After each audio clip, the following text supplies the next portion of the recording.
Happy Friday, it's Rich with Cross Country Mortgage. I wanted to give you a little bit of what's going on in the mortgage markets and what's going on in the Houston real estate market.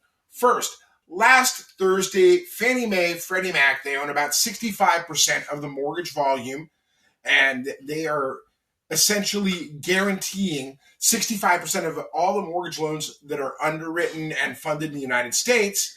Announced really big changes. Those of you who got my video on Monday are already aware of this. They have significantly restructured their loan level price adjustments. What does that mean? That means that if you are not a first-time home buyer who is not making at or below the area median income, they've made it more expensive for you to purchase a home. They've added new tiers. For example, if your debt to income ratio is above 40%, they're going to charge you more. And they're even putting price hits in, basically increasing the interest rate for credit scores all the way up to 780. I used to say anything over 740 is bragging, but it's going to be 780. What does this mean for you? For loans that are closing essentially on or after April 1st of this year, we're going to see these loan level price adjustments baked into your rate, or even potentially increasing the cost of your mortgage in closing costs by discount points. Why are they doing this? Well, as the rates are coming down, number one, they're seeing a chance to increase their profits. Two, they are seeing better ways to accommodate for risk by these separate charges. And the third thing, the real reason I think behind this is that they're trying to slow their portfolio runoff speed. Essentially what they're doing is they're trying to make it more costly to refinance in the future. We're going to see how this all plays out when we start getting those securitizations in April, May, June, July, and see how the market reacts to this pricing. Other things, today the PCE, this is like one of the Fed's favorite measures of inflation, came out, and the market got a little spoiled. It came in much better than prior months. I mean, we've had about a 2% reduction in PCE over the last few months, but the market wanted more. So what's happening? Well, the market's it's teeter-tottering. It doesn't know whether to go up or whether to go down as far as interest rates go. We do have a little bit of upside risk. In other words, interest rates might go up a little, but there's a really strong barrier near the top there. And what that means is they shouldn't go up very far. We do have a lot more potential for interest rates to drop, especially if we get some other good news. Next week, the Fed is meeting. We do absolutely expect them to increase rates. Hopefully, this most recent data will keep them at their decision to increase rates only 0.25%. Inventory is something that people have been talking about a lot in the housing market.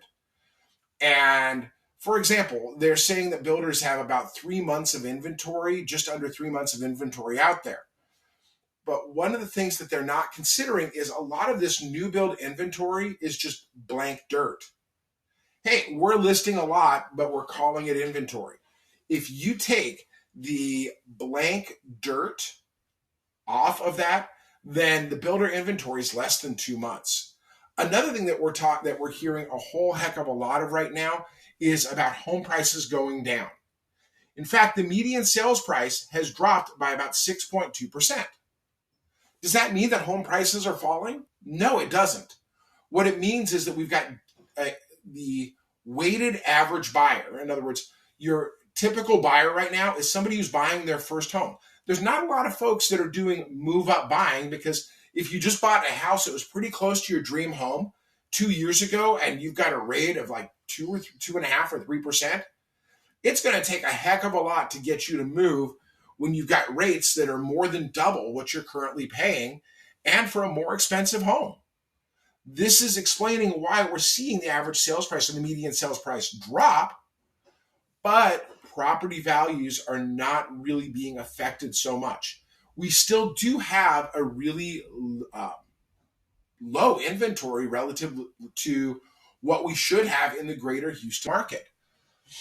Um, so what are we seeing right now? Listings are down about 7% week over week. It's January, football still going on.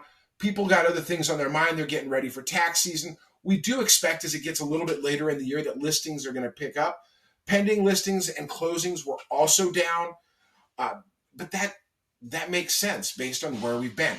We are going to start seeing more of that pick up because mortgage applications have been significantly up over the last couple of weeks. And I believe that we're going to see more and more home buyers out there. We are starting to already see some minor bidding wars in localized areas. It's very expected right now that closings are down. We saw that going on again. Showings are still down. The one thing that I didn't really care for was the HAR.com listing views. The year over year number is down almost 30%. It was down almost 20% before. So we got a little bit less traffic on HAR. I think too many people are sitting there watching football and they're not worrying about what's going on in the real estate market, but we should start seeing things heat up soon. In speaking with a bunch of agents, the open houses recently have been very successful. If you have any questions, give me a call, 281-841-1723. This is Rich with Cross Country Mortgage. Thanks. Have a great day.